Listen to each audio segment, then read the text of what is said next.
HTI itu kantor pusatnya di London. Curiga nggak sampean? Curiga lah. Gerakan Hizbut Tahrir yang ingin menghilafahkan seluruh dunia, kantor pusatnya di London. Kenapa nggak dimulai dari London? Kok tiba-tiba ngacak-ngacak Indonesia? Dikatakan hilafah ini buatan Tuhan, buatan Allah, warisan Nabi Muhammad. Ayo kita bantah-bantahan soal itu. Kasihan bangsa Romawi yang udah mikirin sampai nggak tidur-tidur untuk membuat sistem hilafah. Terus tiba-tiba ini diakui dari ini buatan Tuhan, ini buatan orang Islam. Bukan. Sistem syura yang dipakai Khulafaur Rasyidin itu sudah dibikin oleh bangsa Romawi 1400 tahun yang lalu. Namanya Respublika Romana. Ini soal sejarah ini. Terus dikatakan, wah ini orang Islam wajib mendukung khilafah. Ini kan gaya-gayaan aja, ini kayak tukang sulap Pak. Kita disuruh jangan pergi dari situ karena dia mau jualan obat. Dia terus membuat narasi-narasi supaya orang betah. Nah ini yang dilakukan kelompok khilafah ini. Bani Umayyah menggunakan sistem Al-Mamlakah, kerajaan. Seperti yang dilakukan Arab Saudi hari ini. Itu kan sistemnya orang Romawi juga. Namanya monarki absoluto. Ini saya sering katakan ini di dalam YouTube tentang ini. Pada zaman Bani Abbasiyah, sistem politik yang dipakai adalah Ahlul Halli wal Aqdi. Ini dari Tuhan atau bikinan umat Islam? Bukan, ini bikinan orang Romawi ketika menguasai kekaisaran Bizantium. Namanya Concilium Plebis. Sama persis, cuma yang ini versi Islam, yang ini versi Romawi. Gitu aja. Terus dibilang ini bikinan Tuhan. Enggak. Ini hanya cara-cara politisasi agama aja. Karena kalau menggunakan agama mudah menipu orang. Orang mudah percaya untuk terhipnotis lalu mengikuti dia. Lalu kita ikut serta mewujudkan ambisi-ambisi politik dia supaya menjadikan Indonesia ini negara khilafah. Oh ibu sekalian, soal teroris, saya mau cerita soal teroris kemarin itu. Saya hari ini selama 3 hari terakhir saya betul-betul dibantai oleh pengikutnya Ustadz Abdus Somad. Karena saya berusaha membantah fatwa dia tentang harokah istishhadiyah dan harokah intiradiyah. Nah ini selalu dipakai, percaya nggak Bapak? Konon Ustadz Abdus Somad menggunakan fatwa ini untuk pejuang Palestina yang melakukan bom bunuh diri. Apakah dia bisa ditangkap sebagai seorang ideolog penganjur fatwa yang memperkuat orang untuk melakukan gerakan-gerakan amaliyah teror seperti ini? Bisa sebenarnya. Cuma kita tidak perlu melakukan penegakan hukum untuk menangkap orang-orang seperti Abdus Somad. Abdus Somad yang harus sadar, ini kan membahayakan umat Pak. Saya bantah itu. Ma'alim fil Thoriq yang ditulis oleh Said Qutb di Mesir, untuk keperluan orang Mesir, untuk konsumsi politik Mesir, untuk melawan Presiden Gamal Abdul Nasser, pada akhirnya dipakai oleh gerakan teror di seluruh dunia. Bukunya Abu Bakar Naji, seorang ulama Saudi bernama Idarat At-Tawahhush, yang sebenarnya dirancang untuk ISIS di Irak dan Suriah, akhirnya dipakai oleh kelompok-kelompok jamaah Islamiyah dan jamaah Ansarud Daulah di Indonesia. Ini kan bahaya. Dia menghalalkan orang pelaku bom bunuh diri. Kalau zaman Rasulullah pakai pedang terjun ke tengah-tengah orang kafir katanya. Di Indonesia hari ini, hari ini di abad modern ini tidak perlu pakai pedang, pakai bom aja meledakkan diri. Dan dia juga menyalahkan orang karena itu dianggap sebagai bom bunuh diri. Katanya ini itu bom jihad katanya. Kan bahaya pemikiran seperti ini. Ini loh kalau kebanyakan ceramah tapi sambil memelihara Harley Davidson. Saya nggak mau mencaci maki dia, enggak, tapi tolong ini diralat fatwanya. Karena imbasnya kepada umat sungguh luar biasa Pak. Saya pikir dia anti Wahabi, ternyata nggak juga, sama kelakuannya. Saya itu anti Wahabi karena dia menganjurkan kebencian dan mengkafir-kafirkan orang lain. Ternyata ini sama. Ini yang saya maksud dengan upaya memecah belah kalangan Nahdien dari dalam. Yang mencaci maki saya karena saya melawan dari fatwanya UAS ini siapa? Orang-orang Madura juga. Orang-orang NU juga, coba bayangin. Saya marah kalau ini. Karena hasil dari interogasi terhadap berbagai teroris itu, salah satu yang menjadi rujukan adalah fatwa-fatwa dari ulama seperti Abdus Somad. Yang memperbolehkan untuk terjun ke tengah-tengah orang dan meledakkan diri. Memang ada disclaimer yang dikatakan oleh Abdus Somad di dalam videonya. Untuk wilayah-wilayah perang boleh melakukan itu. Di Indonesia sebagai negara aman tidak boleh katanya. Tapi menurut teroris kan ini bukan daerah aman. Menurut teroris Indonesia ini kan Darul Harb. Daerah perang. Yang harus dikuasai semua orang yang bernaung di bawah Pancasila dan Undang-Undang Dasar 45 ini adalah orang jahiliyah yang halal darahnya. Makanya mereka menganggap Indonesia ini bukan daerah aman buat kelompok teroris itu. Jadi persoalan aman dan tidak aman ini menjadi disclaimer buat saya. Makanya nggak usahlah ngeluarin fatwa-fatwa seperti itu. Bahaya buat umat. Kalau orang yang masih bisa mencerna, oke, that's fine. Tapi kalau orang yang tidak bisa mencerna keilmuan agamanya, ini kan selesai semua. Lalu dia mengatakan, wajib seluruh umat Islam mendukung khilafah. Yang jadi rujukan adalah Imamul Hakim dalam Al-Mustadrak Al-Sahihain. Saya udah baca kitab ini. Katanya disohehkan oleh Az-Zahabi. Justru Az-Zahabi yang mengkritik kitab ini, karena dianggap Imamul Hakim itu menulis kitab ini dalam keadaan pikun. Ini loh, kita kadang-kadang betul-betul dikelabui oleh narasi-narasi dan dalil-dalil agama, karena mereka memanfaatkan ketidaktahuan kita tentang literatur agama. Padahal Islam itu, Pak, Islam itu punya sejarah literatur yang luar biasa, sehingga mengilhami keilmuan-keilmuan di Eropa hingga hari ini. Lensa, HP ini. Ini yang menciptakan prototipe pemikiran awalnya, ini orang Islam, Pak. Nama kitabnya Al-Haya. Lalu kemudian kitab ini diusung ke Jerman, kemudian disempurnakan. Yang kita tahu hari ini yang menciptakan lensa kamera itu orang Jerman. Padahal ini orang Islam. Yang membuat ordo dan klasifikasi berbagai tumbuhan dalam ilmu biologi itu orang Islam juga. Namanya Abu Bakar Ahmad Ad-Dinawari. Nama kitabnya An-Nabat. Akhirnya semua itu diusung ke sana, lalu dibuat teori-teori tentang mikrobakteri dan sebagainya ke Eropa. Dan kemudian mengilhami kelahiran-kelahiran ilmu biologi, termasuk juga yang kemudian membuat teori Darwin. Berbagai keilmuan-keilmuan dalam Islam termasuk ilmu musik, Al-Farabi, Al-Kindi, filsafat-filsafat Islam di bawah Imam Ghazali, Ibnu Rushd, Jalaluddin Rumi dalam Fihi Ma Fihi. Ini mengilhami berbagai gerakan-gerakan filsafat modern hari ini kepada orang Eropa. Semua bersanad kepada pemikiran orang Islam, Pak.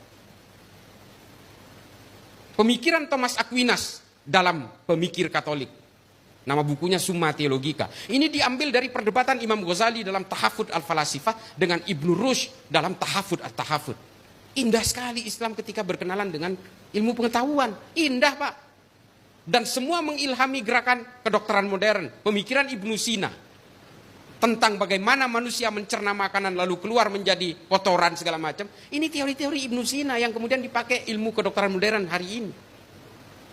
Kita kan nggak pernah melahirkan itu lagi. Karena apa? Karena kita sudah betul-betul tercerai-berai karena persoalan politik. Politik semua yang menjajah kita hari ini, sehingga kita terpecah belah menjadi firqah demi firqah, menjadi sekte demi sekte. Sunni dan Syiah. Karena persoalan politik terbelahnya. Lalu mereka membuat fikih-fikih sendiri, memodifikasi Quran-Quran sendiri, dan permusuhannya 1500 tahun tidak selesai. Ahmadiyah juga karena persoalan politik terbentuknya. Berbagai firqah juga terbentuk karena persoalan politik, karena dibuat oleh siapa? Oleh bangsa barat, Pak. Sama, orang Islam menimpa apa juga yang dialami oleh orang Kristen. Orang Kristen terciptanya Katolik dan Protestan juga karena persoalan politik. Hindu juga perpecahan antara Shiv Sena dengan kelompok Hindutva, Bharatiya Janata garis keras karena persoalan politik. Semua karena persoalan politik. Orang Buddha membentuk kelompok Asin Wiratu, mengusir orang Rohingya dari Myanmar karena persoalan politik. Orang Protestan dari Jerman membuat kegaduhan, huru-hara, melakukan aksi teror lewat Baader Meinhof karena persoalan politik. Baske di Jerman, White Supremacy di Amerika, Ku Klux Klan di Amerika, FARC di Amerika Selatan karena persoalan politik. Semua agama-agama ini dibuat luluh lantak karena persoalan-persoalan politik. Termasuk NU hari ini di Indonesia. Karena ini menjadi satu bejana bagi terciptanya berbagai perbedaan. Lalu kemudian NU menjadi sasaran tunggal dari berbagai operasi pemecah belahan di negara kita. Saya bantah ini. Kalau ada yang berusaha membantah saya. Ini semua soheh. Temuan-temuan Phil Caruso dari Tillman University ini betul adanya. Menurut Phil Caruso, kalau NU ini tumbang, Muhammadiyah, organisasi-organisasi keagamaan lain, ini mudah sekali. Organisasi-organisasi keagamaan yang moderat, mudah sekali untuk ditumbangkan juga. Nah, melihat ini kemudian berbagai gerakan-gerakan power global, kekuatan-kekuatan global dari negara barat melakukan operasi-operasi pemecah belahan ini. Ada NU garis lurus, NU garis miring, NU garis lucu. Enggak itu teman, janganlah, itu teman saya. Ini kayak gini-gini, ini kan upaya pemecah belahan semua. Belum dari kalangan oknum habaib. Pak, kalau berbicara tentang penghormatan kepada habaib, hanya ulama NU yang menyuruh kita itu untuk menghormati para habaib. Di negara lain biasa aja tuh ketemu habib. Serius, saya udah berkeliling, Pak, ke banyak negara. Saya ke Afrika berkali-kali, ke Asia Selatan, Asia Tenggara, Asia Amerika Selatan. Saya tinggal di Amerika 5,5 tahun. Semua biasa aja, hanya di Indonesia. Karena apa?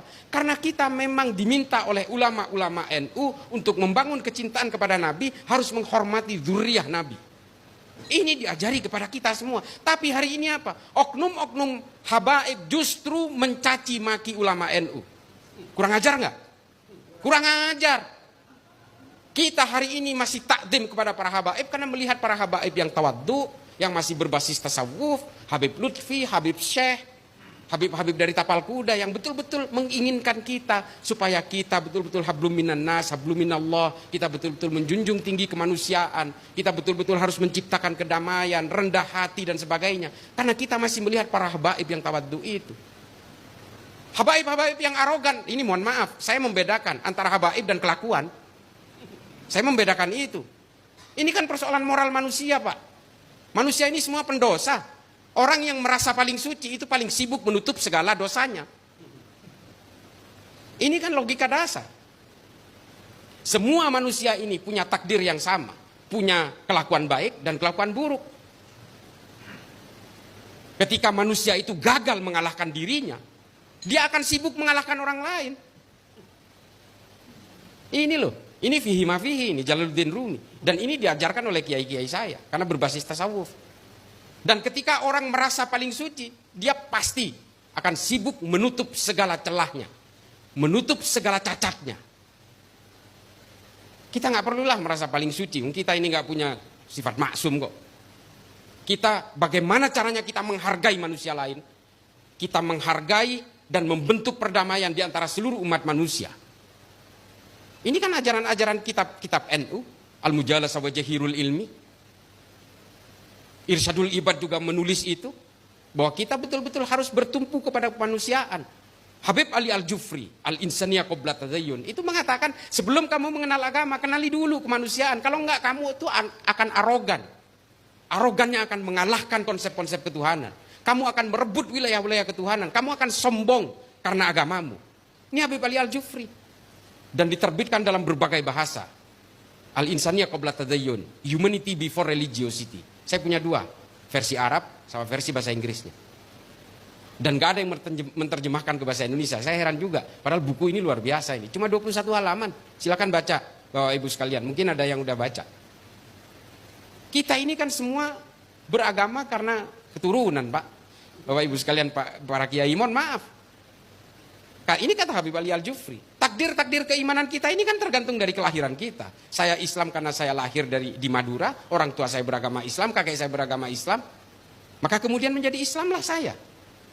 Kalau saya lahir di Manado, wah kulit saya putih, Pak, kinclong ini, glowing. Dan mungkin agama saya Kristen.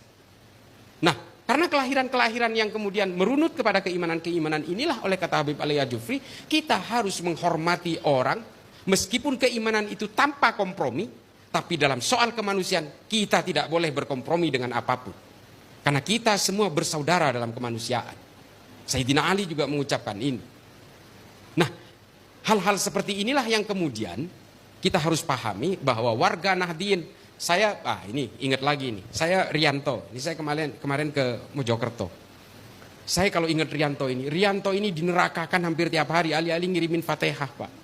Di media sosial ini dinerakakan karena dia berhasil membuang bom yang ditaruh oleh teroris yang mengatasnamakan Islam. Lalu Rianto mengambil ini, lalu dia meledak bersama bom yang diselamatkan dari sebuah gereja, Pak. Ini loh, dari Banser. Dan dia itu betul-betul dikafirkan di media sosial berkali-kali. Nah, ini kayak gini ini. Mereka nggak tahu bahwa juga, ya sering saya ceritakan kalau di YouTube, mereka tidak tahu bahwa ada mukhairik di dalam Islam, orang Yahudi yang berperang di perang Uhud lalu gugur di medan Uhud. Dia orang Yahudi. Ada beberapa riwayat yang mengatakan dia sudah masuk Islam, tapi saya tetap memegang bahwa dia belum masuk Islam ketika itu. Karena apa? Karena dia ingin menjunjung tinggi piagam Madinah, makanya dia ikut berperang. Dan sebelum berangkat ke medan Uhud, dia mengeluarkan surat wasiat, apabila saya mati di perang Uhud, 5/7 dari harta saya serahkan kepada Nabi, termasuk 3 kebun kurma yang dimiliki.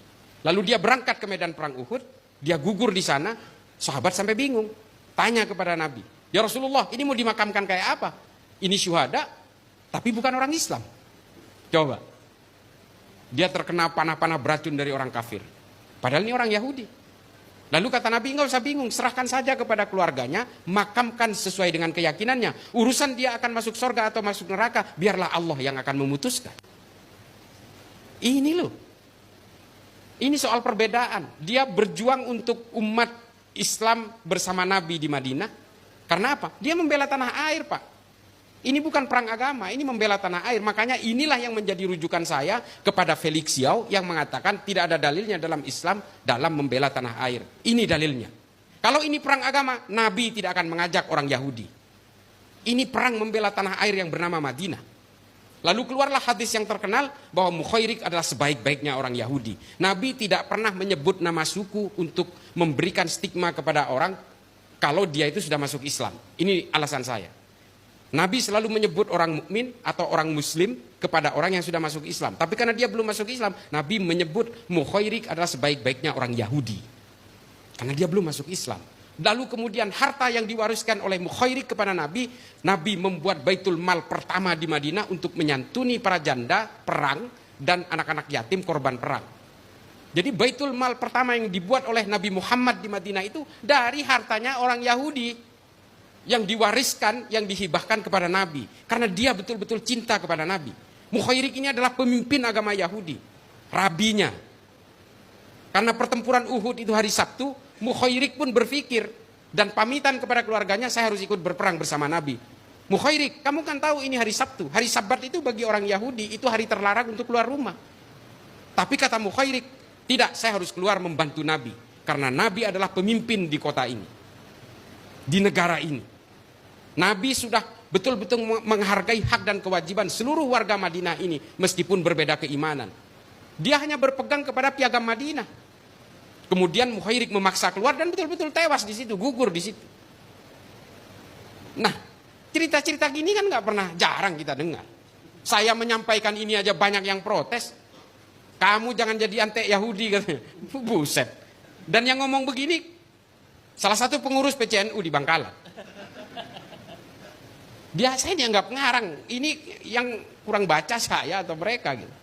Nah ini kayak begini kan jarang. Saya dibilang kamu itu terlalu liberal sehingga orang Yahudi pun kamu hargai. Ini bukan menghargai Yahudi, ini menghargai kemanusiaan.